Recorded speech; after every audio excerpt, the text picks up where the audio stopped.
প্রিয় দেশবাসী এবং প্রবাসী যারা হচ্ছে সায়েদকে বাঁচানোর জন্য এবং চিকিৎসার জন্য টাকা দিয়েছিলেন, সায়েদ কিন্তু মারা গেছে। এই জিনিসটা আপনাদেরকে আপডেট দেওয়া দরকার এবং কি আমার দিকে অনেকেই তাকায় আছেন যে আমি হচ্ছে আপডেটটা দেই।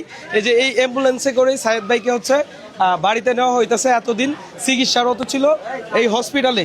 চলেন আমরা একটু দেখাই আপনাদেরকে, একটু দিই তো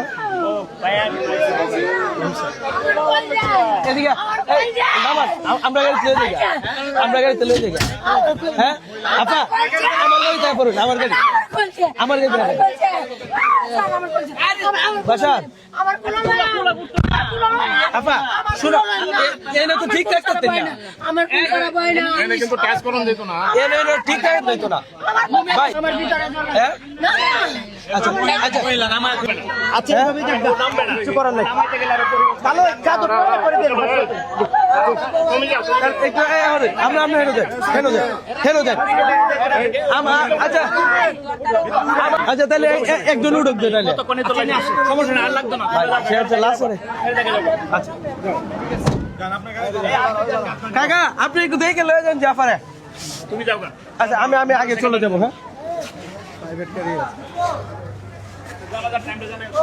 হ্যাঁ কালকে হচ্ছে আচ্ছা এই ভিডিওতেই বলি, আমরা হচ্ছে জানাজার টাইমটা আমি জানাবো আর কি, একটু অপেক্ষা করুন। আমরা হচ্ছে তার পরিবারের সাথে কথা বলি। আর এই মুহূর্তে লাশ নিয়ে হচ্ছে তার বাড়িতে যাইতেছে। আমি মনে করি বিশেষ করে দূর থেকে আসবেন, এখন ভিড়ভাট্টা করার দরকার নাই। তার পরিবারে যেহেতু মারা গেছে তো বুঝতেই আছেন ব্যাপারটা, তাদের পরিবার এবং কি তাদের কি সিচুয়েশন হইতে পারে। আমি চাই আপনারা হচ্ছে ভিড়ভাট্টা না করেন। আপনাদেরকে খুব শীঘ্রই হচ্ছে আমি জানাজার টাইমটা বলে দিব এবং কি লাস্ট পর্যন্ত আমি আপডেটটা দিব। এই মুহূর্তে আমরা হচ্ছে মেডিকেলে আছি, আর মেডিকেল থেকে হচ্ছে অতিক্রম করতেছে এই যে অ্যাম্বুলেন্স বাহী, এইটাতেই হচ্ছে সায়েদ ভাইকে নিয়ে যাইতেছে। আর যারা বিশেষ করে টাকা পয়সা পাঠাইছিলেন, দেখেন টাকা পয়সা দিয়ে কখনো মানুষ বাঁচানো যায় না। আল্লাহ তাআলা যদি না চায় কখনো একটা মানুষ 1 সেকেন্ড বাঁচানোর মতো ক্ষমতা কারো নাই।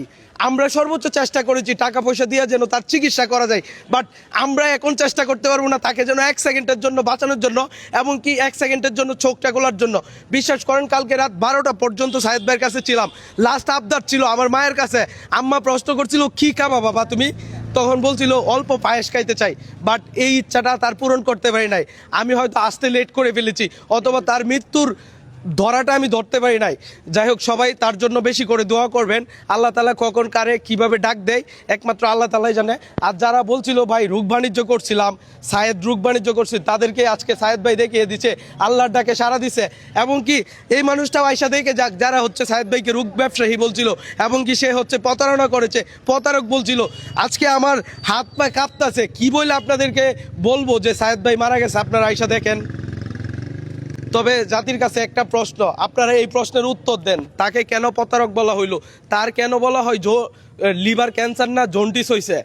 বলেন, এটার কোনো উত্তর দিতে পারবেন? এটার কোনো উত্তর নেই। পরিশেষে একটা কথাই বলবো, মৃত্যু কার কখন হবে এটা জানা নাই, তবে মৃত্যু কিন্তু অনিবার্য। আর যারা আমাকে এবং কি সায়েদকে প্রতারক এবং কি অনেক কিছু বলেছেন, তাদের কাছে আজকে একটা প্রশ্ন রাখতে চাই, এখন বলেন প্রতারক? মৃত ব্যক্তিটাকে এখন বলেন প্রতারক? আর আমাকেও যারা ভিউ ব্যবসায়ী বলছেন, দেখেন এটা নিয়ে আমি একদম কথা বলতে চাই না। আমি যদি না জানাইতাম যে সায়েদ অসুস্থ, আপনারা এই টাকাগুলো নিয়ে আসতে পারতেন না। ভাই সবার প্রথম তো আমার ভিডিওতেই আপনারা দেখছেন যে সায়েদ যে অসুস্থ নাকি, ভাই এটা তো লুকানোর কিছু নাই। এখন দেখেন আমি ভিউ ব্যবসায়ী হয়ে আপনাদেরকে জানান দিতে পারছি সায়েদের জন্য টাকা দরকার এবং কি 30 লক্ষ টাকা দরকার, 35 লক্ষ টাকা আমরা হচ্ছে দেশবাসী এবং প্রবাস থেকে মিলায়া হচ্ছে দিতে পারছি। যাই হোক এই ভিডিওটা এতটুকুই। আমরা এই মুহূর্তে আমরা হচ্ছে সায়েদ ভাইয়ের বাড়িতে যাব এবং কি তাদেরকে সময় দিব এবং কি আপনাদেরকে আপডেট জানানো হবে কখন জানাজা হবে। সায়েদ ভাইয়ের জন্য বেশি করে দোয়া করবেন। হ্যাঁ ভাই, এখন দোয়া ছাড়া এই মুহূর্তে আর কিছু নাই, ঠিক আছে? সবাই দোয়া করবেন। হ্যাঁ চলেন আমরা হচ্ছে সায়েদের এই বাড়িতে যাই।